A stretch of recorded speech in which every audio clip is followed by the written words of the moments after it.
All our stories are created for entertainment purposes only. Life is a roller coaster filled with unexpected moments that can either build us up or tear us apart, just like it did in my case. Let me give you a bit of background.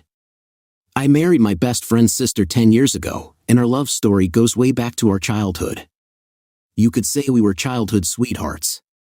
Our dating days were a mix of sweetness and bitterness because our relationship nearly strained my friendship with Jacob, her brother. Her name is Candace, and she's not just my girlfriend, she's been my crush since childhood, the one and only woman I've ever set my eyes on. I even considered her my soulmate until she chose to break that unspoken soul contract between us, and that decision shattered my life and had consequences for our daughter as well. Our married life had been going smoothly, and our love never waned. She always took care of me, and I reciprocated. We have a wonderful 6-year-old daughter together, and Candace is an excellent mother. She's kind-hearted and empathetic, which made it hard for me to suspect her of anything. I'm a lawyer, and my work often demands long hours in my office poring over case files. Despite my busy schedule, I've always made an effort to be there for her, making every moment special, just like the day I proposed to her 10 years ago, and she said a resounding yes. Candace works as an assistant manager in my brother's company. She's dedicated to her job, but that never stopped her from being a loving wife and mother. However, things took a turn when she got promoted to assistant manager at a different branch. Arguments became frequent, and she started coming home later than usual. I initially attributed it to the adjustment period, but my doubts and fears grew with each passing day. Candace came home completely intoxicated one night. Her friend had to drop her off because she couldn't even walk straight. Our daughter was already tucked into bed, so I helped Candace to our room. While changing her clothes, something caught my eye, a couple of big hickeys on her back and one on her shoulder. A wave of unease washed over me, and I couldn't help but feel anxious, with all sorts of thoughts racing through my mind. However, I tried my best to keep my composure, calm my racing thoughts, and not jump to conclusions. I decided to head to the living room and prepare for tomorrow's case, but no matter how hard I tried to focus, those hickeys kept bothering me, and I couldn't stop wondering how she got them. After mulling it over, I made up my mind to talk to her the next day before she left for work. Her distant and irritable behavior had already been bothering me, and these marks on her body just added to my concerns. It was disheartening to think that after a decade of sweetness, our marriage might be going sour. The following day, as I was about to confront her, I noticed her phone was buzzing incessantly. It made me wonder who could be texting her so early in the morning. In all our years together, Candace never put a lock on her phone, but this time it was locked tight. Doubts began to plague my mind, and I found myself reflecting on our life together, our daughter, and everything we had shared. I put the phone back on her desk and proceeded to get ready for my case. While in the kitchen preparing breakfast for Candace and our daughter, I felt someone hugging me from behind. When I turned around, there she was, smiling and hugging me tightly. I embraced her back, though another detail nagged at my mind. Candace typically wore a delightful mix of rose and vanilla perfume, but today she smelled like men's cologne, and her hair had the faint scent of smoke, as if she had been around cigarettes. Despite her cheerful demeanor at the dining table, I couldn't help but feel uneasy, so I asked her what had put her in such a good mood. She told me she was happy because I made her breakfast, but I couldn't resist asking her about her whereabouts the previous night. Her smile faded, and she began apologizing, explaining that she had forgotten to inform me about a welcome party at her new office. She had intended not to drink but ended up having too much. Her demeanor shifted, and she seemed uneasy. Curiosity got the better of me, so I inquired about the mysterious hickeys on her back and when she started locking her phone. Her reaction was sudden and extreme. She stood up, clutching her hair in a frantic manner. Concerned, I rushed over to calm her down as she screamed and cried loudly. Her behavior frightened me. She accused me of being insensitive, claiming I didn't care enough to ask about the marks and jumped to conclusions about them being hickeys. She insisted they were cigarette burns she got at the club. It made sense, and I figured anyone in my shoes might have reacted similarly. Before I could voice my understanding, she explained that her phone password was set to my birth date due to work-related files necessitating a lock. After the heated argument, I headed to work, my mind racing with various possibilities. I wanted to confide in my brother, James, but but our marriage's privacy was a sensitive topic, and I didn't want to upset Candace further, so I decided to let it go. Candace's behavior had me on edge, and I couldn't shake off the suspicion. When I returned home, our daughter, Lily, was happily playing with her toys. However, in the bedroom, I overheard Candace giggling and engaging in a conversation that sounded flirtatious rather than fun. I approached the room and heard her ask, "How red is it?" I couldn't help but wonder what she was discussing. As soon as I entered the room, she abruptly ended the call and forced a fake laugh, clearly caught off guard. I inquired about the person she had been talking to, pretending to search for something. She casually dismissed it as just a conversation with a friend and left the room, leaving me with lingering doubts. Nope, it definitely wasn't just a friendly conversation. Something fishy was going on, and she was trying to manipulate me into thinking otherwise. That evening, she wore a backless top, and her hickey was right there, impossible to miss. It was dark and red, clearly not a burn. I love her, but I can't play the fool and let her deceive me like this.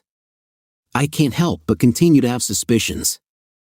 It's been 3 weeks since my last update, and I'll be honest, it's been tough for me ever since I saw those hickeys. My gut feeling was spot on, and I wasn't just overthinking things. Candace didn't stop her suspicious behavior. So, one day, I decided to stay up and check her phone after she went to sleep. Earlier that evening, I was in the living room working, and she was glued to her phone for a solid 2 hours, looking anxious while texting someone. I didn't bother asking her because I knew she'd only lie to my face. About an hour later, she was sound asleep in her bedroom. Let me emphasize that we hadn't been intimate for a whole month now. Even on the days I tried to initiate, she claimed exhaustion, but I didn't want to argue about it. As I was about to reach for her phone, it started buzzing with an unknown number calling her. I grabbed the phone and took it outside the room, answering the call myself. What I heard almost made me sick to my stomach. On the other end of the line was a woman screaming something that shook me to the core. She was yelling about how she'd finally found Candace's number and threatened to expose her affair with her husband from the office. My heart sank, but I composed myself and explained that I was her husband, trying to defuse the situation. This woman, named Jenny, turned out to be the wife of Matthew, a colleague of Candace's at work. She gave me her address and asked me to meet her as she had something important to share. I have to say, there's nothing worse than being betrayed by someone you vowed to spend your life with. All this time, I had hoped and prayed that my suspicions were wrong. I loved her, and the thought that on nights she rejected me, she might have been with her coworker was devastating. The following day, I went to meet Jenny, and seeing her pregnant and younger than both Candace and me made me feel sympathetic. She was in her 8th month of pregnancy, and her eyes were brimming with tears. Strangely, I couldn't cry. Instead, anger was the only emotion I could feel. It was heart-wrenching to think that my wife was involved in such a cruel act against a pregnant woman. Jenny showed me some disturbing content on her tablet, explicit images and even a video of Candace and Matthew having intimacy. She had obtained these from Matthew's phone the previous evening when they had a confrontation. It explained why Jenny had been texting anxiously the night before. I couldn't help but taste bile in my mouth, and tears streamed down my face.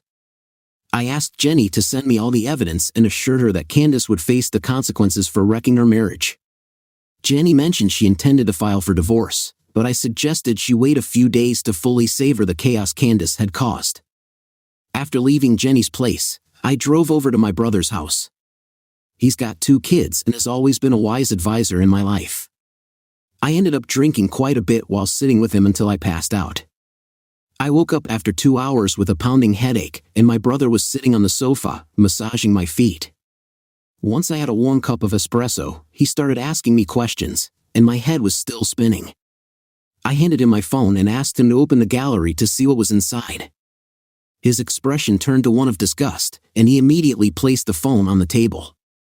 I shared the whole situation with him, and he provided me with additional information. It turns out Candace had been cheating even before her recent promotion. In her previous team, Matthew was her team leader, and it seemed like there might have been some connection between her actions and her desire for a promotion. I should also mention that one aspect of Candace's personality I forgot to mention earlier is her greed. She was never after money as she earned her own, but she had an invisible hunger for fame and higher positions. Given this, I wasn't entirely surprised if that was a motivating factor in her actions. James, my brother, owned the company, but he mostly worked from home because his wife, Rose, was half paralyzed. That's a whole different story, though. Anyway, he's a fantastic brother and husband. I asked him why he hadn't told me any of this earlier. He explained that he had been conducting his own investigation into the matter and didn't want to act solely based on rumors. He lacked concrete evidence to support his case, so he decided to keep quiet. I drove back home, rehearsing how to act normal as if nothing had happened. When I entered, Lily rushed towards me, and I scooped her up, pretending to be all smiles. Candace walked over, kissed me on the lips, and cheerfully announced that she had made my favorite lasagna. I felt nauseated just thinking about it. Dinner was a challenge with her, and I was eager to put an end to the charade as soon as possible. To put it plainly, she's evil, a narcissist, and a master at gaslighting.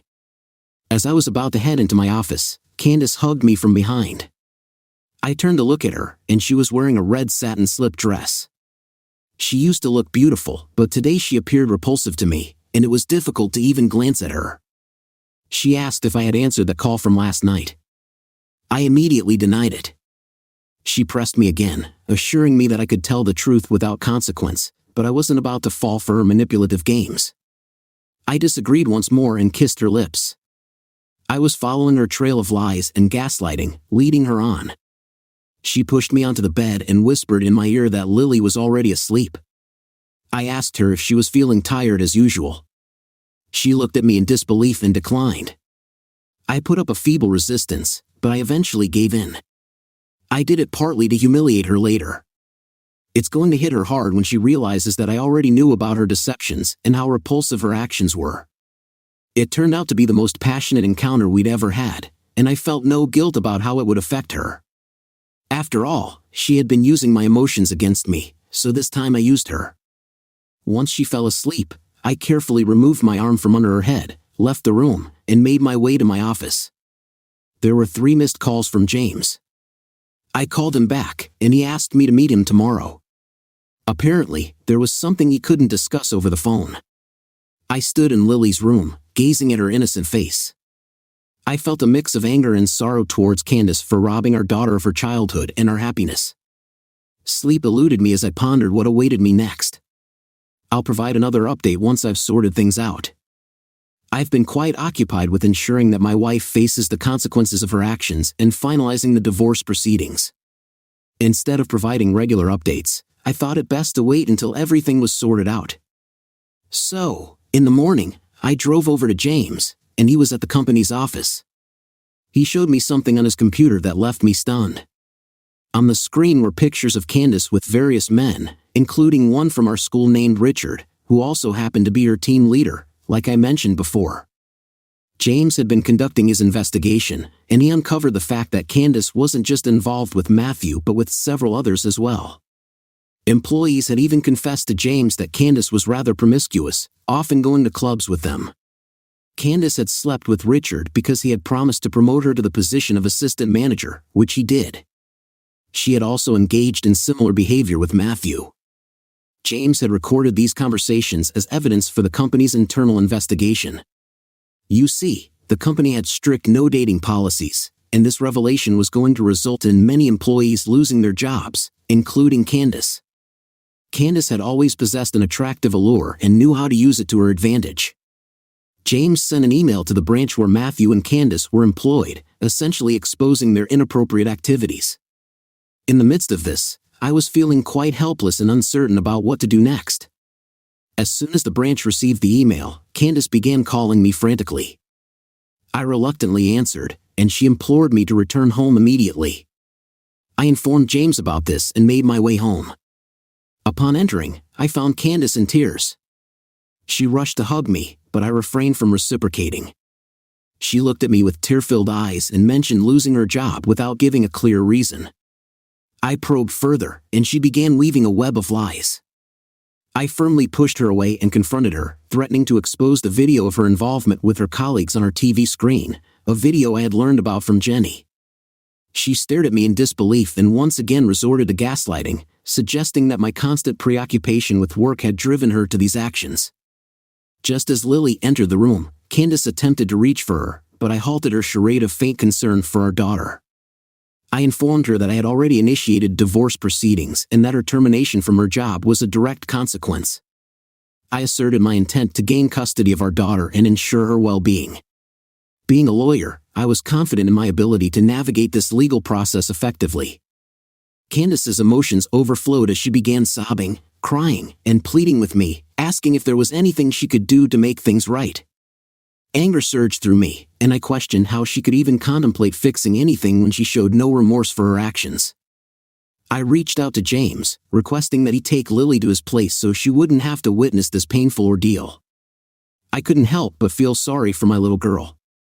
When she was born, I had been filled with hope for her future, and she had been blessed with 2 loving parents. Growing up with a single parent myself, I had always been determined to shield my daughter from experiencing the same hardships in her life. I inquired of Candace whether she wanted to inform her brother Jacob, who was also my best friend, about our situation, and she reacted with sheer terror. I handed her the divorce papers and urged her to sign them, putting an end to this painful chapter. Just as she was about to sign, a surprising turn of events unfolded. My mother, her parents, and her brother arrived, and it was Jacob who proposed a plan to hold Candace accountable for her actions. The house had been named after my daughter, so Candace had no claim to it except for her personal finances and savings. Her parents, who had once held affection for me, now looked upon her with disappointment and disgust. Jacob shared that his initial opposition to our marriage had been fueled by his foresight that Candace could potentially bring ruin to our family, a prediction that sadly came true. In the midst of it all, Candace's brother, who knew her all too well, and my mother, who had treated her like a daughter, tried to console her and wiped away her tears. As I reviewed the divorce papers, I assured Candace that she could visit and even stay with Lily in our home, and I had no intention of taking our daughter away from her. Prior to this, I had already shown pictures to Jacob, although not the explicit ones, and to be honest, I had lost any respect I once had for Candace. While I might have forgiven her if her actions had been a one-time mistake, her prideful and continued misconduct had ultimately led to the downfall of our relationship. There were moments when I had been preoccupied and failed to take her out or spend quality time with her, but I had tried my best and learned from my mistakes.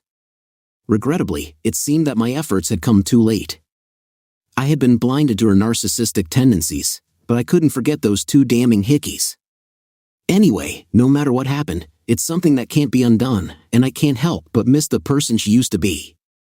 My mother offered me a place to stay for a while, but I declined. I told her that I'd be staying here. Candace's parents were furious and didn't hold back their harsh words. They were highly respected professionals in their fields, and she had tarnished their reputation. On the other hand, Jenny, who had also gone through a divorce, moved to a different city to live with her parents. Life after the divorce was challenging to navigate, but the satisfaction of having made her lose her job remained a constant source of comfort for me. Seeing the aftermath of what transpired was tough for Lily, but she enjoyed spending time with her grandmother, engaging in activities like playing and coloring. At times, she felt sad because, of course, the little one missed her mother. As for Candace, she embraced her newfound freedom to meet different men regularly. She visited Lily daily, but we hardly crossed paths because whenever she came over, I was already in my office. I occasionally caught glimpses of Matthew dropping her off for a week, and after that, it was someone else. These were not just platonic encounters, she exchanged proper kisses with them after getting out of the car. Had she always been like this? I was too blind to see it, and honestly, guys, I feel like I dodged a bullet.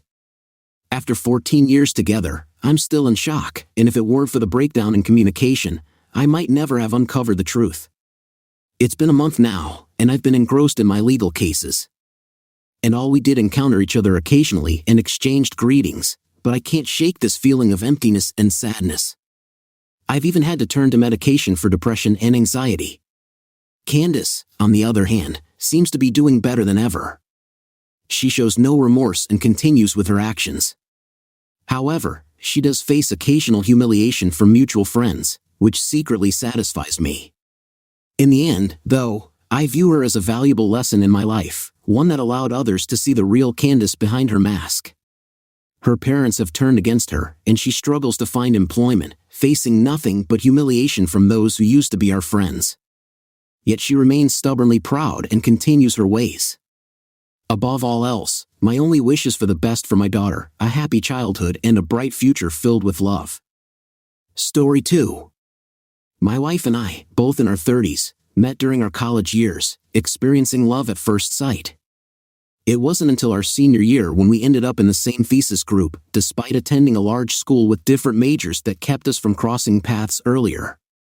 Although we hailed from different states, we shared a deep affection for the city our school was in, so we made plans to stay there after graduation. However, we decided against living together right after college because we feared it might strain our relationship. We continued dating as usual for a year following graduation before deciding to move in together. I never once doubted our relationship and knew she was the one I wanted to marry. At the age of 25, I proposed to her, which surprised many of our friends from school. Some doubted our lasting compatibility, perhaps due to the stark differences between us. I was introverted and quiet, while she was outgoing and occasionally boisterous. Her ability to effortlessly draw people in was one of the things I cherished most about her, and I never considered it an issue. After our marriage, we spent 12 years together, raising 3 children, owning a home, and making plans for retirement in a small Vermont town. In a decade, regrettably, my wife made a decision that shattered those plans. My wife worked as a marketing executive, holding a prestigious job that involved extensive travel and managing overseas clients for her firm. I always believed that our marriage had a strong foundation, so her business trips abroad never raised any concerns for me.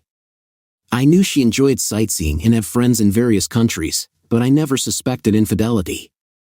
During her travels, my suspicions didn't arise until I discovered a pregnancy test in our bathroom while she was away. After our 3rd child, we both agreed that we didn't want more kids. We explored our options and decided that the most cost-effective and least invasive method to prevent pregnancy was for me to undergo a vasectomy, so I went through with it. Following the vasectomy, my wife ceased taking birth control, and everything seemed fine. However, when I stumbled upon a pregnancy test in the trash while cleaning my bathroom, it raised some concerns.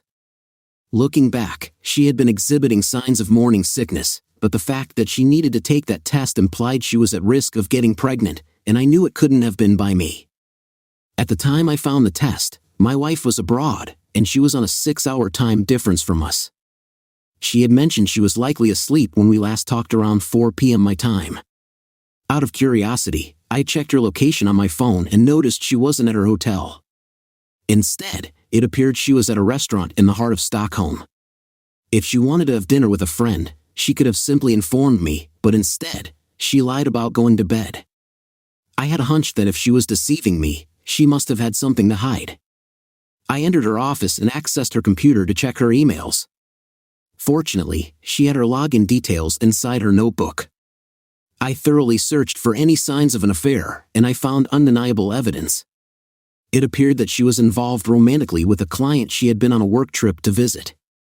As I combed through the emails, I discovered exchanges of pictures and updates about their personal lives. The message thread I stumbled upon dated back 3 years, but it seemed there were even more messages before that.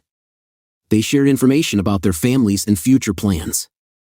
Some messages seemed very friendly, while others were extremely explicit. I did some investigation and managed to identify the guy. I already knew he was a client, but what I didn't know was that my wife had met him while studying abroad in college, and they had stayed in touch ever since. She had known him even before she met me. Both of them continued with their respective lives, families, and jobs, but whenever the opportunity arose, they would meet for intimate encounters. I spent the entire night delving into the extensive history they had together, trying to piece everything together. It devastated me. I loved my wife more than anything, and she had kept such a significant secret from me. All this time, I felt like I didn't even know the person I was married to, and I wanted out of the relationship. There was no way I could stay with someone who could lie the way my wife did. I immediately got in touch with a divorce attorney in the morning and sent them all the documents I had gathered, including screenshots from my wife's computer. In addition to what I had already uncovered, I stumbled upon some intriguing business secrets between my wife and her affair partner that I thought her boss should know about. Essentially, her trips abroad were completely unnecessary. She was creating fake trips at work and using company funds to pay for them. I found private conversations where she and the other man planned their rendezvous and came up with plausible excuses for work. It was just another layer of deceitfulness on my wife's part. I didn't confront my wife about it when I discovered everything. Instead, I decided to wait until she got home. However, when she texted me before her 13-hour plane ride back home, I had a sudden idea to expose everything to her while she was blissfully unaware. I reached out to her boss and forwarded all the evidence to him. He was shocked by the information and told me that he would discuss it with others to gather more information. Meanwhile, I packed a few bags for myself and the kids and headed to my mother's house. We wouldn't be at home when my wife returned later that day. I put my kids to bed and eagerly awaited the phone calls from my wife as she realized exactly what was happening. Around 1 o'clock in the morning, I received dozens of text messages and calls from her, insisting that we needed to talk. She asked where I was with the kids, and all I did was respond that I was divorcing her and the kids were safe with me and their grandmother. She ended up coming over to the house, demanding to see the kids while they were asleep, causing a big scene. I showed her the kids so she knew they were okay, then I told her she had to leave. I advised her to get a divorce attorney and be prepared for whatever her boss had in store for her. She told me that I had no right to go through her personal belongings the way I did and she planned on filing a lawsuit against me. I wasn't sure how something like that would hold up, but I figured I would discuss it with my divorce attorney anyway. From what I understand, something similar happened with her partner abroad. I sent information to his employer about the misuse of company time and funds. I didn't know them personally, but I followed his wife on social media to see if there were any updates. She did end up leaving him. I proceeded with the divorce, and my wife put up quite a fight in the courtroom. There weren't any grounds for her to sue me in any way. On top of the divorce, her former employer filed charges against her for embezzlement of company funds. It seems like she'll be facing a hefty fine, but she likely won't have to serve jail time. However, the embezzlement lawsuit worked in my favor during the custody hearing. Now I'm living a happy life without her. It was painful at first, and it took a lot of adjustment, but I now realized that she wasn't the person I thought she was. The woman I married would never have treated me the way she did. I'm relieved that I discovered her true nature and left her when I had the opportunity. Story 3. My wife and I were married for 8 years, and we had 2 children together. I had a deep love for her and would have gone to great lengths to make her happy. However, she ended up tearing our family apart. We initially met through a dating app and began seeing each other shortly after matching. We had so much in common, and we clicked right from the start, so it made sense to explore where our relationship could lead. Things took a serious turn when she became pregnant with our first child. The news seemed to accelerate our relationship, but neither of us was upset about it. We were excited and deeply in love. My wife gave birth to our beautiful daughter, and we couldn't have been happier. After the birth of our daughter, we decided to get married and eventually settled into a nice house. The order in which we did things may have been unconventional, but it appeared to work out for us. Or so I believed. The first few years of our marriage were challenging. We had only been dating for about 6 months when she became pregnant, so we didn't really know each other that well at the time. We weren't even living together. Our close proximity highlighted many personality differences between us. I was always outgoing, extroverted, and full of energy, wanting to seize every opportunity and experience life to the fullest. My wife, on the other hand, was reserved and enjoyed relaxation. At times, I felt like I had too much energy for her to handle. We occasionally had arguments, but we always resolved them amicably and moved forward. I believe that effective communication was a strong aspect of our relationship. In situations where we couldn't immediately resolve an argument and one of us was upset, my wife would go to her sister's house and spend the night. I knew she needed a chance to vent and express her feelings, and the next morning, she would return, and we would have a conversation. All these feelings became more pronounced after the birth of our second child. Let me be clear, I adore my son more than anything, but dealing with a newborn was incredibly challenging. He would stay awake all night crying, and it took hours to get him to fall asleep. The entire household was sleep-deprived and constantly on edge during the first month after bringing him home.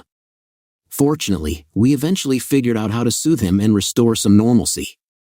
I hate to say this because it might sound like a toxic stereotype, but my wife stayed at home to care for the kids and worked 70 hours a week. Often, when our son was crying, I prioritized getting as much sleep as possible for work. I had assumed my wife would primarily take care of him. Many months had passed since this was an issue, and I didn't even realize it was something my wife was still holding on to. It was a grudge she had against me, unbeknownst to me, and she couldn't let it go. One night, we had a trivial argument, and she brought up all the past issues. She used it against me, making me feel like a neglectful father and a bad partner for not tending to our crying son at night. I defended myself, explaining that I had to work, and the exhaustion was affecting my performance. I also pointed out that I frequently helped with our daughter, so I couldn't understand why she couldn't see my perspective. She was very upset and eventually stormed out, leaving me to take care of both kids for the night. I fulfilled my responsibilities and waited for her to return in the morning, thinking we would discuss it as we always did. The following day, she returned much later than usual, causing me to miss work due to her actions. It seemed like she genuinely didn't care about my time or how her actions affected me. We talked around noon, and she was overly apologetic, as if she wanted to avoid further discussion and bring an end to the matter. After our conversation, she went to see the kids, and we didn't bring up the issue again. Over the next couple of months, her behavior changed significantly. She seemed happier and more energetic, and I couldn't pinpoint the reason behind this newfound enthusiasm. While she used to visit her sister once or twice a week during that time, it seemed like she was going there every other day. I didn't think much of it at the time, but in hindsight, I understand why she was going there. Sometimes she would take the kids with her, and other times she would ask me to watch them while she went alone. I discovered the truth when I witnessed her sneaking out of bed one night to take a call. It seemed she forgot to put her phone on silent before going to bed because her ringer woke me up. She answered the call before I could ask her what was going on, and she whispered for the person on the other end to hold on before slipping away from me. Immediately, I found this situation strange. It was unusual for her to receive a call in the middle of the night, and even more so for her to answer it and sneak away. I remained still, pretending not to notice, and waited for her to leave. After a minute, I quietly left the room to investigate. I heard noises coming from the laundry room, so I pressed my ear to the door to try and listen. I could hear someone on speakerphone instructing my wife to engage in intimate activities, and my wife appeared to be enjoying them. She had secretly gone to have phone intimacy with someone else.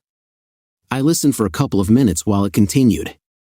Both participants were whispering and trying to be discreet, indicating that they were engaging in something they shouldn't have been. I contemplated bursting through the door to confront them, but I decided to handle it differently. So, I returned to the bedroom and pretended to go back to sleep. She didn't return for about half an hour. I stayed up, waiting until I could hear her snoring beside me, then I got out of bed and took her phone with me into the kitchen. I checked her most recent call and found it was from a familiar name, her sister's boyfriend. Her sister, her closest friend in the world, had been in a 5-year relationship with her boyfriend, and she was deeply in love with him.